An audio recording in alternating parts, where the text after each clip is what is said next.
ফিউচারটাকে যদি আমরা দুই ভাগে ভাগ করি তাহলে এটি দেখতে পাচ্ছি, সেটি ব্যক্তি হিসেবেই হোক অথবা একজন সংবাদ কর্মী হিসাবেই হোক, আপনার স্বাধীনতা, আপনার নিরাপত্তা।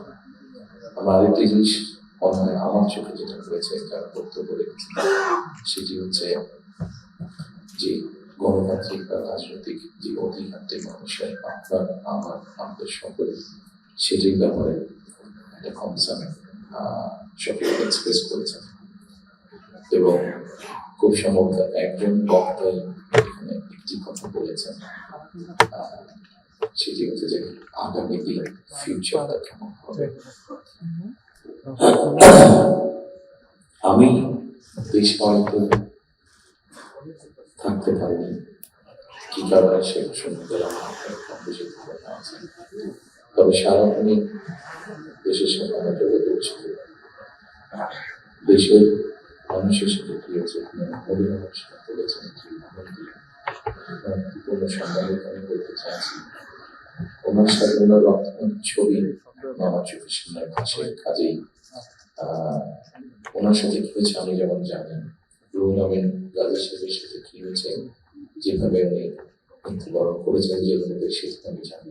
এবং সবচেয়ে বড় বিষয় হচ্ছে আমার 60 লক্ষ নেতা কর্মী এবং তার থেকে আরেকটি হৃদয় বিদারক আমার জন্য হচ্ছে, সেটি হচ্ছে আমার মায়ের সাথে কি হয়েছে।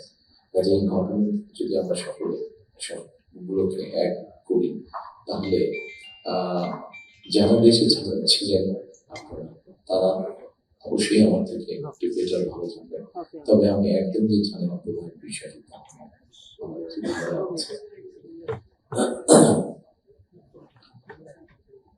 সম্মানিত উপস্থিতি, কিন্তু যে কথাগুলো সকলেই বলে গিয়েছেন, এই কথাগুলো যদি আমরা আলোচনা করি হয়ে যাবে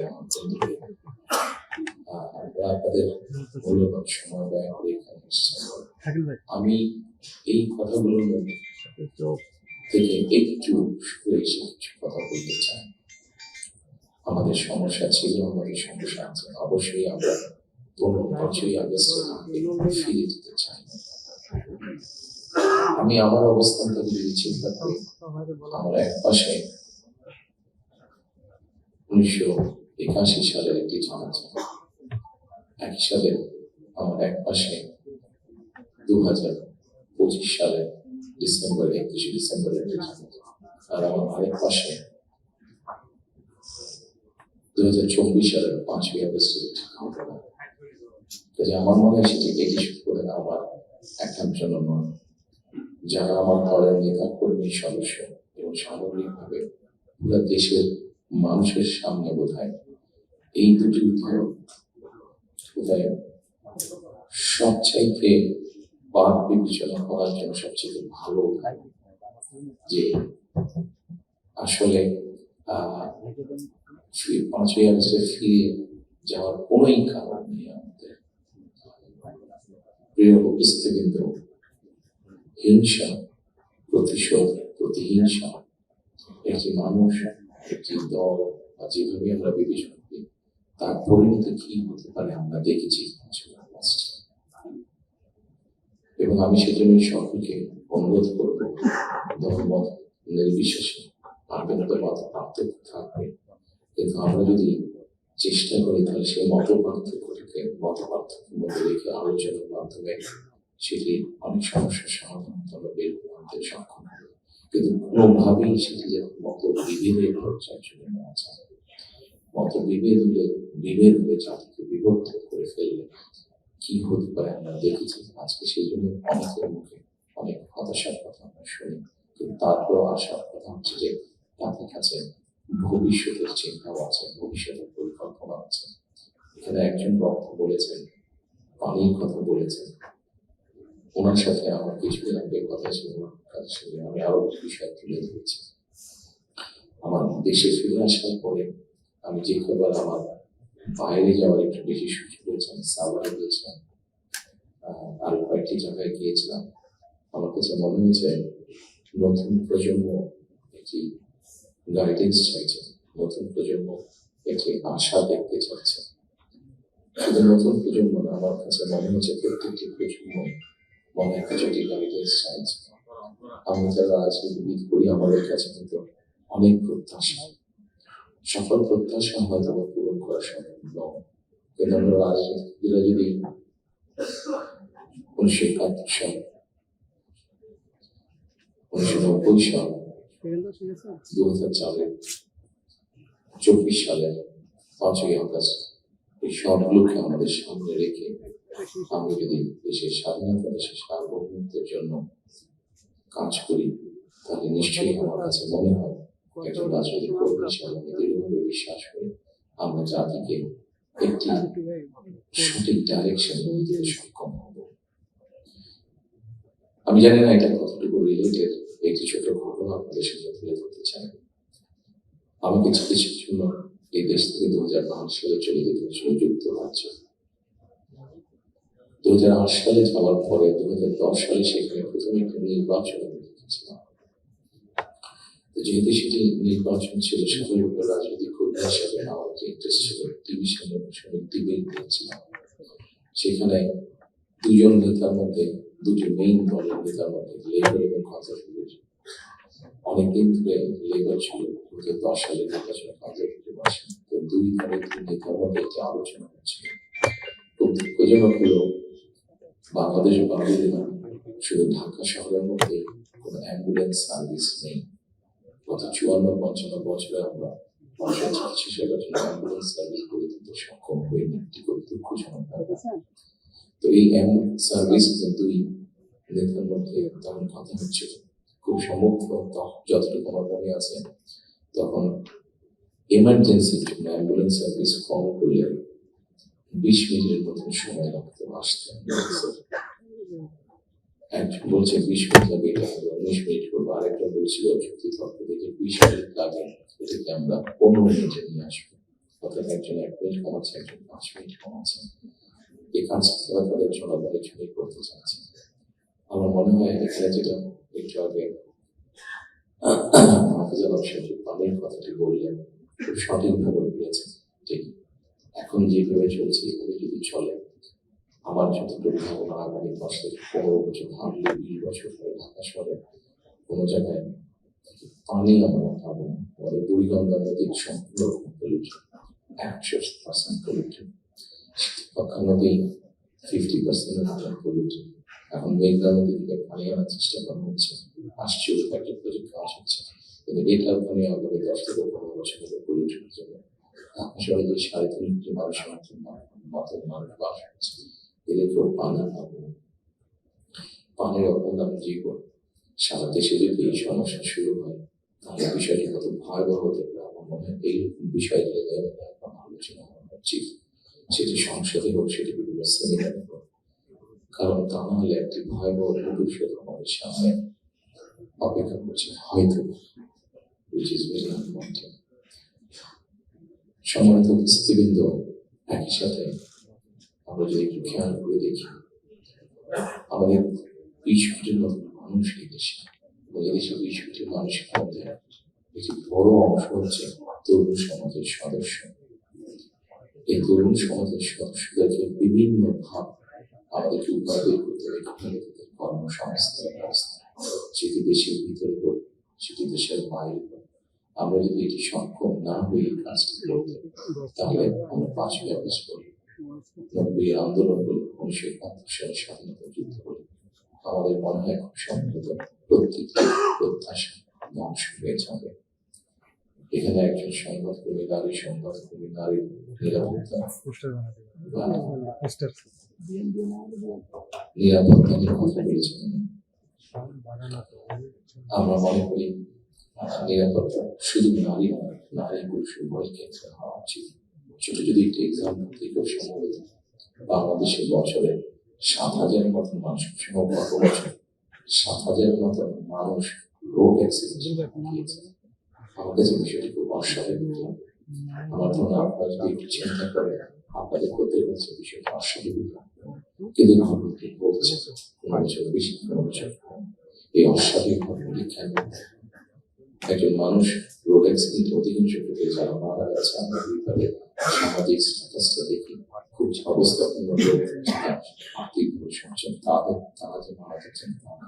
কিন্তু যে মানুষগুলো মারা যাচ্ছে সেই মানুষের মাধ্যমে তাদের ফ্যামিলি only earnings মারা যাওয়ার পরে সেই ফ্যামিলি কি হচ্ছে, অথবা লোকটা যদি পঙ্গু হয়ে যায়, মানুষ যদি পঙ্গু হয়ে যায় তাহলে তার ফ্যামিলির উপর কি হচ্ছে, এই বিষয়টি করে আমাদেরকে নজরে রাখা উচিত।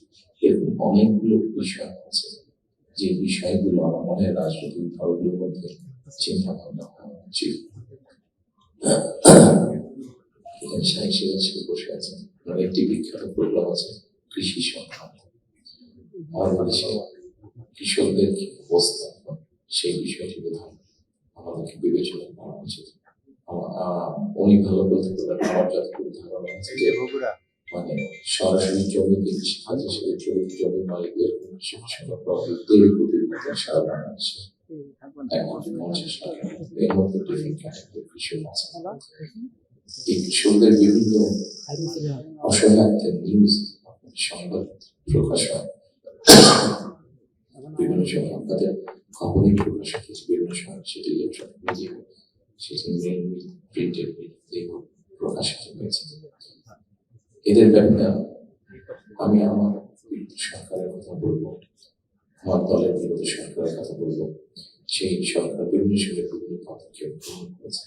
এত বিশাল সংখ্যক মানুষ যারা 20 কোটি মানুষের খাওয়া পড়ার ব্যবস্থা করছে, খাওয়া অন্যের সংস্থা করছে, সেই এত বড় সমাজকে কিভাবে সাপোর্ট দেওয়া যায় তাদের মধ্যে সেভাবে বলার সুযোগ নেই। এখানে আপনারা সংবাদপত্রে যারা কর্মী আছেন, আপনারা আপনাদের কিছু সমস্যার কথা বলেছেন, তাদের সমস্যাটা আমাদের জন্য শুনতে জানতে সহজে, বিকজ আমাদের জন্য একটা ভেন্যু আছে যেখানে আমরা আলাপ করতে পারি। কিন্তু ওই কৃষকগুলো যাদের কোনো ভেন্যু, যাদের কোনো প্রোগ্রাম অর্গানাইজ করতে পারছে না, তারা কিভাবে বলবে কথা, তাদের কথা কিন্তু আমাদেরকে জানাতে হবে। কাজে এই বিষয়ে সম্মানিত উপস্থিত আমার মনে হয় এই সকলে এরকম আরো অনেকগুলো বিষয় আছে। আমরা নারীর স্বাধীনতার কথা বলছি, বেগম রোকেয়া নারীর শিক্ষার জন্য আন্দোলন করেছিলেন,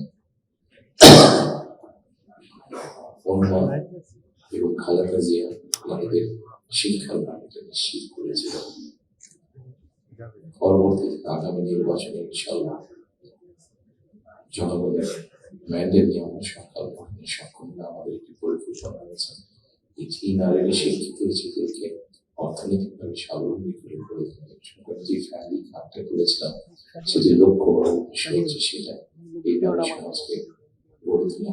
আমাদের বাংলাদেশে 4টি ফ্যামিলি আছে, পরিবার হিসেবে ভাগ করি।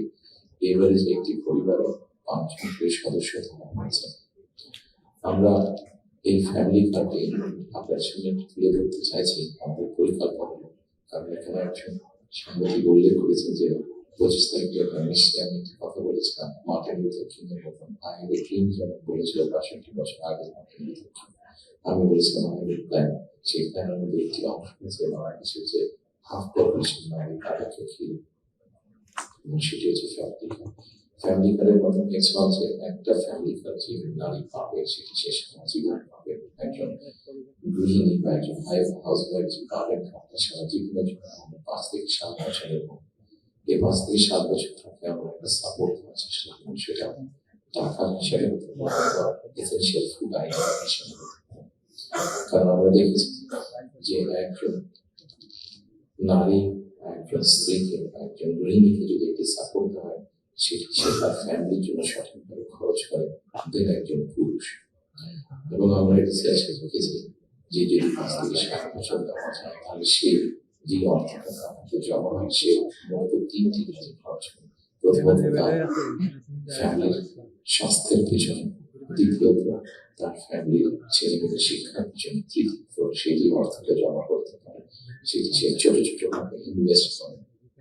খুব স্বাভাবিকভাবে এইভাবে যখন সে ইনভেস্ট করাতে করবে, স্বাভাবিকভাবে তার গ্রামের লোকাল ইকোনমিক স্ট্রেংথ হবে, তার উপজেলার ইকোনমিক স্ট্রেংথ হবে, তার জেলার ইকোনমিক স্ট্রেংথ হবে, তার পরিবারটা শিক্ষিত এবং তার পরিবারটা যদি হেলদি, এইভাবে পুরো গ্রামটা, এইভাবে পুরো উপজেলাটা, এইভাবে পুরো জেলাটা, বিভাগ একসঙ্গে দেশটা। 4টি ফ্যামিলির মধ্যে আপনারা বলতে পারেন একবারে কিভাবে সম্ভব না, 4টি ফ্যামিলির মধ্যে একবারে সম্ভব। গ্র্যাজুয়ালি যারা প্রান্তিক, যারা যাদের যাদের আমরা তাদেরকে দিয়ে আমরা শুরু করবো। এই কার্ডটি আমরা আপনারা জিজ্ঞেস করতে পারেন কার্ডটি কাদের ক্ষেত্রে। আমরা কার্ডটি জেনারেল লিখেছি, ইউনিভার্সাল লিখেছি, কারণ আমাদের দেখছি বিভিন্ন সময় বিভিন্ন সোশ্যাল সেফটি নেটওয়ার্কের আওতায় তাদেরকে নিয়ে আসা বিভিন্ন ক্যাটাগরি করা এবং সেখানে কারাপশন দেখা। সেই জন্য আমরা এটি জেনারেল লিখেছি। এটি একজন গ্রামের কৃষকের স্ত্রী যেমন হবে, ব্যবসায়ীর স্ত্রী যেমন হবে, প্রাইমারি স্কুলের শিক্ষক স্ত্রী যেমন হবে, যেখানে কিভাবে ডিসি সাহেবের স্ত্রীও পাবেন, এসপি সাহেবের স্ত্রীও পাবেন। তবে আমরা তৃণমূলে বিশ্বাস করি ডিসি সাহেবের স্ত্রী বা এসপি সাহেবের স্ত্রী নিশ্চয়ই তারা নেবেন না, ওনাদের প্রতি প্রয়োজন হবে না। করাপশন ক্ষেত্রে কম মানে একটা স্প্রেড না করে করাপশনটা যাতে সামরিক একটা পর্যায়ে কিছু করতে পারে সেটা আমরা গ্রাজুয়ালি ঠিক করি। ঠিক এভাবে কৃষকদেরকে হেল্প করার জন্য আমরা কৃষি কাজ করেছি। একটি বড় সমস্যা হচ্ছে হেলথ ইস্যু। বাংলাদেশে 20 কোটি মানুষ, আমরা স্লোগান দিয়ে হয়তো বলতে থাকি যে সকলের জন্য স্বাস্থ্য ব্যবস্থা সকলকে স্বাস্থ্য সুবিধা আমরা দিব। এখানে আপনারা অনেক গিয়েছেন, যারা আপনারা ইউকেতে গিয়েছেন, যেহেতু আমি ইউকেতে অনেকদিন ছিলাম, স্বাভাবিকভাবে আমি তাদের বিষয়টা আমার নজরে বেশি পড়েছে। তাদের ওখানে বন্ধুভাবে যে কোনো মানুষ থাকে, তারা থাকে তারা কোন হেলথ সার্ভিস সেটা যে কোনো বাইপাস হোক, হার্টের হোক, ক্যান্সার হোক, সব রকম চিকিৎসা মাধ্যমে। এখন আমরা কিন্তু এখন দেখা যাচ্ছে যে এই কাজটা ইউকের মতন দেশগুলো, ইউরোপের ডেভেলপ দেশগুলো আছে, তারা হিমশিম করছে। তারা এখন যে আছে সেটা হচ্ছে প্রিভেনশন। তারা হিসাব নিকাশ করেছে যে মানুষ অসুস্থ হলে তাকে যদি হাসপাতালে নিয়ে আসে, তাকে যদি ওষুধ হয়, ডাক্তার না হাসপাতালে কিছু, তাতে খরচ অনেক বেশি। কিন্তু যদি প্রিভেনশন করা হয়, মানুষকে যদি সচেতন করা যে এই খাবারগুলো খেয়ে তাহলে তুমি কিডনি প্রবলেম হবে, এই খাবারগুলো খেয়েও না তাহলে তোমার হার্ট প্রবলেম হবে, এই খাবারগুলো খেয়েও না তাহলে তোমার ডায়াবেটিস হবে। মানুষকে যদি সচেতন করা যায় তাহলে দেখা যাচ্ছে রাষ্ট্রের খরচ কমেছে, মানুষের সুস্থ থাকে। এবং এটার বেস করে যেহেতু ইউরোপে এই কাজটি চলছে, এটাকে বেস করে আমরা হেলথ কেয়ার অ্যাপয়েন্ট করতে চাই। এবং এই হেলথ কেয়ারের অ্যাপয়েন্টের একটি মূল লক্ষ্য উদ্দেশ্য হচ্ছে এরা যেরকম বেসিক ট্রেনিং পাওয়া হয়ে গিয়ে মানুষকে সচেতন করবে, অ্যাট দ্য সেম টাইম সম্মানিত উপস্থিতি আরেকটি বিষয় বলতে আমাদের নজর রাখার প্রয়োজন। একটি বিষয় খুব ভয়াবহ পরিস্থিতি, মাহফুজুর রহমান অনেক কথা বলেছেন, যে অনেকটি ভয়াবহ পরিস্থিতি হচ্ছে যে আমাদের জনসংখ্যা যেভাবে বাড়ছে, আমাদের সাউদারি কুয়েতের সর্বত্রই ঘনিয়ে নিয়ে আসেন, তাহলে হয়তো আমরা এত রিসোর্স দিয়ে আমরা এত মানুষকে সমস্যার সমাধান করতে পারবো। সেই জন্য আমাদেরকে অবশ্যই বিশ্বের মন্ত্রণে যেতে হবে, আমাদের দেশের জনসংখ্যা বেশি সীমাবদ্ধতা রাখতে হবে। এবং সেই জন্য এই হেলথ যে নিয়ম হবে, এই হেলথ কেয়ারের 80-85% আমরা 1 লক্ষের মধ্যে আমাদের টার্গেট নিয়োগ হবে। এই হেলথ কেয়ারের 80-85% নারী কর্মীকে নিয়োগ করতে চাই, যাতে নারী কর্মীরা গিয়ে ঘরে ঘরে পৌঁছতে সক্ষম হন যে কি প্রয়োজন, হাইজিন মেনটেন করে পরিবারকে সুস্থ রাখে, অ্যাট দ্য সেম টাইম পরিবারকে একটি রিজনেবল সাইজের মধ্যে রাখা পরিবারের সদস্যের সংখ্যা। ঠিক একইভাবে কিছু কথা আপনাদের সামনে করেছি, যে বিষয়টি আমি আপনাদের সামনে একটু আগে উল্লেখ করেছিলাম সম্মানিত শ্রীবৃন্দ, সেটি হচ্ছে যে বিরাট এক তরুণ সমাজের সদস্য আছেন।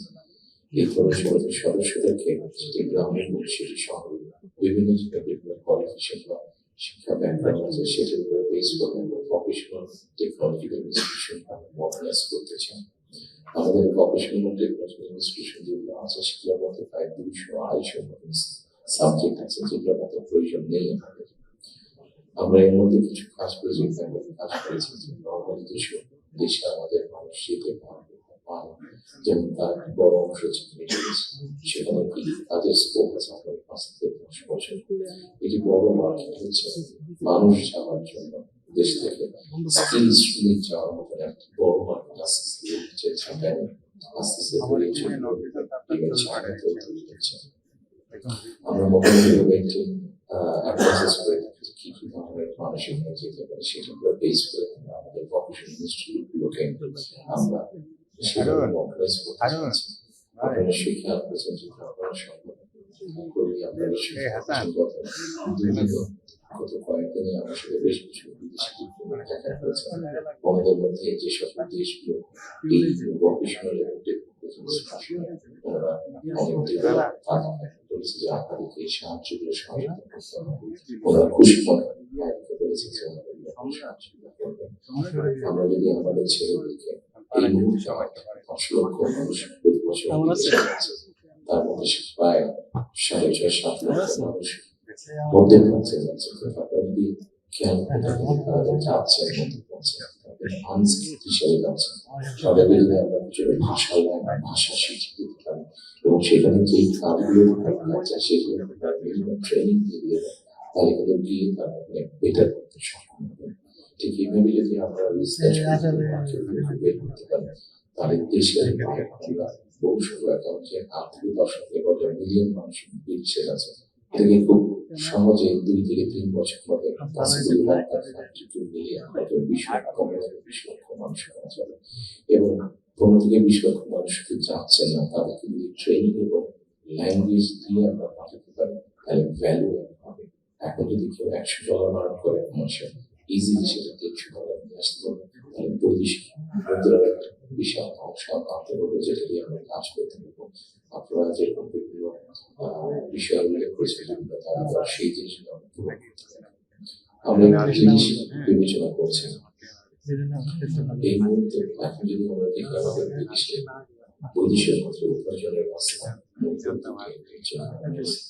একটি হচ্ছে আমাদের রেমিটেন্স প্রবাসীরা নষ্ট করা, এইটির সংখ্যা যাচ্ছে। আমরা একটি চিন্তা করেছি এর মধ্যে নিজেদের আমরা আলাপ করেছি যে যে কোনো উদ্যোক্তা যদি একটি ইন্ডাস্ট্রি বা ফ্যাক্টরি সেট করেন যেটি সরকার 100 ভাগ পণ্য বিদেশে রপ্তানি হবে। যেমন কেউ যদি বলে যে আমি কলমটি তৈরি করবো, এক্সপোর্ট মার্কেট, তাহলে আমরা তাদেরকে বন্ডের ফ্যাসিলিটি দেওয়ার কথা চিন্তা করছি। আমরা যদি বন্ডের ফ্যাসিলিটি তাদেরকে দিতে পারি, আমাদের হিসাব আমাদের রিসার্চ করে তাদের এক্সপোর্টের সংখ্যা যখন বৃদ্ধি পাবে, তাদের উদ্যোক্তারা খুশি হবে এবং উদ্যোক্তারা যখন কোনো মিল কারখানা তৈরি করবে, সেই ক্ষেত্রে আমরা আমাদের বহু বেকারের কর্মসংস্থান তৈরি করতে পারি। কাজে সম্মানিত উপস্থিতি, আমি যদি এইভাবে আপনাদের সাথে আলোচনা করি, অনেক সময় কম আপনাদের সময় মূল্য আছে। আমি আমার কিছু চিন্তা ভাবনা আপনাদের সাথে শেয়ার করি। আপনাদের এখানে কয়েকটি কথা খুব সুন্দর উঠে এসেছে, যতটুকু আমার মনে পড়ছে। এখানে নয় দিগন্ত সম্পর্কে বলেছেন যে আমার প্ল্যানটা পরিষ্কার না পরিবারের পরিষ্কার না হলে কিছুটা হয়তো আমি পরিষ্কার করতে সক্ষম হয়েছি। আরো কিছু আছে আমাদের, যেমন কর্মসংস্থান আরেকটি উল্লেখ করি, যেমন আইটি সেক্টরে আমাদের অনেক ইয়াং ছেলে মেয়ে আছে যারা আইটি সেক্টরে কাজ করছেন। আমরা স্বৈরাচারের সময় দেখেছি বাংলাদেশের বিভিন্ন আইটি পার্কের নামে কতগুলো বড় বড় বিল্ডিং তৈরি করা হয়েছে। আমি কিছু কথা নিউজ দেখছি, গত 2-1 বছর আগে নিউজ দেখছি, 2-3 বছর আগে নিউজ দেখছি যে পার্কগুলো অনেকের দেখা যাচ্ছে যে অসামাজিক কাজ হচ্ছে, অথবা সেখানে কমিউনিটি সেন্টার হচ্ছে, অর্থাৎ আইটি পার্ক হচ্ছে, তার বিভিন্ন কোনো কিছু সেখানে নেই। সম্মানিত উপস্থিতি, আমরা এই আইটি পার্কগুলোকে একটু ডিফারেন্ট ভাবে নিয়ে আসতে চাচ্ছি। আমাদের বিভিন্ন জায়গায় যে আইটি পার্কগুলো আছে, এই আইটি পার্কগুলোকে ওই এলাকায় বের করতে হবে। আমাদের তরুণ সমাজে কারা কারা আইটিতে কাজ করছে, অনেকেই কেউ কাজ করছে ডাটা প্রসেসিং, কেউ কাজ করছেন হয়তো কোনো রকম ডিজাইনিং, কেউ কাজ করছেন হয়তো অনলাইন শপিং মানে অনলাইন ট্রেড করছে। আমাদের এখন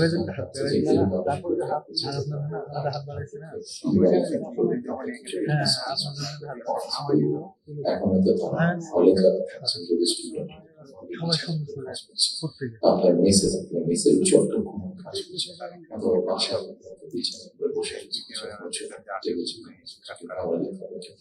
স্পেস তাহলে কিন্তু তাদের বিজনেসটা ফ্লারিশ করতে পারবে এবং স্বাভাবিকভাবে তার বিজনেস ফ্লারিশ হবে। সে আরো হয়তো তার মতো আরো প্যাকেট সেখানে আরো একটু বড় কোম্পানি করবে, অর্থাৎ এই সকল সম্ভাবনার কথা বলছে, এবং এই সম্ভাবনার কথাগুলো অবাস্তব না। আমরা চেষ্টা করে সম্ভাবনার কথা বাস্তবায়ন দিতে পারবো। ঠিক একইভাবে আজকে ফেসবুকে অথবা টিকটকে গেলে আমরা দেখে আমাদের তরুণ সমাজের সদস্য অনেক প্রতিভাবান, বিভিন্ন রকম কন্টেন্ট তারা মেক করছেন। এই কন্টেন্ট মেক করতে গেলে সরকারের কিছু পলিসি আছে, যে পলিসিগুলো ঠিক করতে পারলে তাদের জন্য বেটার হবে, তাদের ইনকামটা বেড়ে যাবে। ইন্টারন্যাশনাল গেটওয়ে যে আছে, যেখানে কারেন্সি আছে, এখানে কিছু সমস্যা আছে, বেরবার শহরের যেগুলো আছে, আমরা এর মধ্যে তাদের সাথে কথা বলেছি যে কিভাবে এই সমস্যাগুলো সমাধান করা যায়। অর্থাৎ যারা আমাদের অনলাইনে কাজ করবে বা কন্টেন্ট মেক করবে, এরা যাবে, যে ইনকাম করতে পারবে, সেটা কিভাবে সহজে তাদের কাছে এসে পৌঁছতে পারে, এভাবে আমরা তাদের সাথে আলাপ করেছি। ইনশাআল্লাহ আমরা লকডাউন ফর্ম করতে পেরে এইভাবে আমরা সক্ষম হবো এই সমস্যার সমাধান করতে। সম্মানিত উপস্থিতি, কিন্তু আমাদের সামনে অনেকে উপস্থিত আছেন যাদের অনেক লম্বা অভিজ্ঞতা আছে দেশ স্বাধীনের পর থেকে। আমাদের দেশ স্বাধীনের পর থেকে অনেক উথাল পাতাল ঝড় অনেক হয়েছে, রাজনৈতিক অঙ্গন থেকে অর্থনৈতিক অঙ্গন। এখানে একজন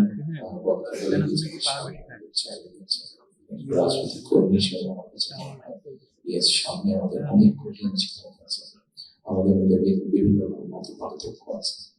একজন রাজনৈতিক কর্মী হিসেবে আজকে আপনাদের কাছে এবং আপনাদের মাধ্যমে সকল রাজনৈতিক দলের সদস্যদের কাছে, সাধারণভাবে সমাজের সকল মানুষের কাছে আমি একটি বিনীত আহ্বান রাখতে চাই যে আমাদের বিভিন্ন মত পার্থক্যগুলো আলোচনা করতে, আলাপ করতে পারি।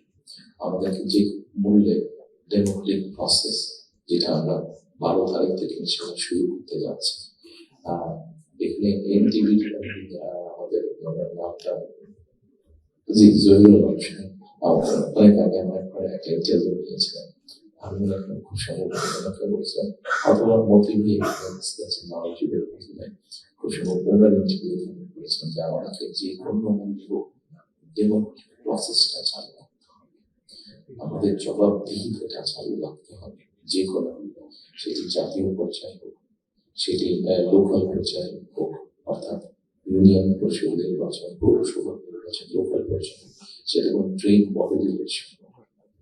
আমার ব্যক্তি যেটা বিশ্বাস, আমরা যে কোনো মূল্যে যদি এই যে জবাবদিহিতা গণতান্ত্রিক প্রসেসটা যদি আমরা কন্টিনিউ করতে পারি, অনেক বেগ হতে আসবে, অনেক কঠিন হবে, কিন্তু একটা সার্টেন টাইম পর আমরা যদি গণতান্ত্রিক প্রসেসটাকে কন্টিনিউ করতে পারি, তাহলে নিশ্চয়ই আমরা অবস্থার পরিবর্তন করতে সক্ষম হব। এবং আরেকটা কথা কাউকে আঘাত না করে আমি বলতে চাইছি, কোন রাজনৈতিক দলের নেতা কাউকে আঘাত করতে চাইছি না। আমি আমার চিন্তায় শুধু আমাদের সামনে তুলে ধরতে চাইছি যে আসলে আমরা দেশের মানুষের শিক্ষা, দেশের মানুষের স্বাস্থ্য, দেশের নারীদের অধিকার, এম্পাওয়ারমেন্ট, কর্মসংস্থান, পরিবেশ, সবকিছু মিলে এই যে বিষয়গুলো, যেটি একটি সাধারণ মানুষের জন্য প্রযোজ্য, আমরা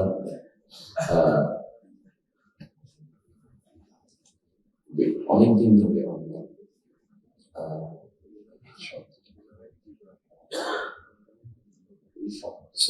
শব্দটা মনে করতে পারি সংস্কার, রিফর্ম, যে বিষয় নিয়ে আমরা আলোচনা করছি, আপনার একটু খেয়াল করে দেখেন এই রিফর্মের আমার কাছে মনে হয়েছে যে 3টি পার্ট আছে। একটি সাংবিধানিক পার্ট, একটি হচ্ছে আইনগত পার্ট, এবং আরেকটি হচ্ছে মানুষের প্রতিদিন জীবনযাত্রা, নিরাপত্তা, তাদের সিকিউরিটি, সবকিছু নিয়ে একটি পার্ট আছে। আমরা সাংবিধানিক বিষয় নিয়ে আলোচনা করেছি, আইনগত বিষয় নিয়ে আলোচনা করেছি। আমার মনে হয় মানুষের প্রতিদিনকার প্রত্যেকটি মানুষ, সকল সমাজের প্রত্যেকটি শ্রেণী পেশার মানুষ, তাদের প্রতিদিনকার যে চাওয়া পাওয়া প্রয়োজনগুলো, সেটা নিয়ে বোধহয় আমরা আলাপ আলোচনা একটু কম করেছি। আমার কাছে মনে হয় সেই বিষয়গুলি নিয়ে বোধহয় আলোচনা করা উচিত। সেই বিষয়গুলো নিয়ে বোধহয় প্রত্যেকটি রাজনৈতিক দলের আলোচনা করা উচিত। আমরা শুধু রাজনৈতিক বিষয় আলোচনা করছি, অবশ্যই প্রয়োজন আছে, কিন্তু এট দ্য সেম টাইম আমরা যদি মানুষের প্রতিযোগিতা, তার চিকিৎসা ব্যবস্থা কি হবে, তার কর্মসংস্থান কি হবে, তার পরিবারের সন্তানদের শিক্ষা ব্যবস্থা কি হবে, তার রাস্তায় বের হলে নিরাপদে সে ফিরে আসতে পারবে কি না। এইরকম বিষয় যেগুলো আছে, এই বিষয়গুলো নিয়ে বোধহয় আলোচনা আরো একটু বেশি হওয়া উচিত। এই বিষয়গুলো নিয়ে বোধহয় আমাদের প্ল্যান প্রোগ্রাম আরো একটু বেশি হওয়া উচিত। এই পলিসিগুলো নিয়ে বোধহয় আমাদের চিন্তা আরো একটু বেশি হওয়া উচিত। সম্মানিত উপস্থিতিবৃন্দ, সামনে নির্বাচন, আমি একটি রাজনৈতিক দলের সদস্য। স্বাভাবিকভাবে আমরা 22 তারিখ থেকে আমাদের সকল পরিকল্পনা সামনে যাবে।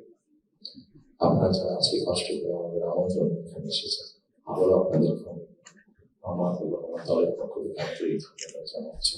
একই সাথে আমরা ইনশাআল্লাহ দেশের মানুষের সমর্থনে সক্ষম হব, যাতে আপনাদের কাছ থেকে এমন ধরনের আলোচনা সমালোচনা আমরা পাই, যেটা আমাদেরকে সাহায্য করবে দেশকে সামনে এগিয়ে নিয়ে যেতে। শুধু সমালোচনা করার জন্য নয়, আপনাদের কাছ থেকে এমন সমালোচনা আমরা পাই যেন আমরা দেশের মানুষের যে সমস্যাগুলো আছে, সেই সমস্যাগুলো সমাধান করতে সক্ষম, আমরা সরকার সম্ভব হলে সেই প্রত্যাশা আবার আপনাকে ধন্যবাদ জানিয়ে বক্তব্য শেষ করছি।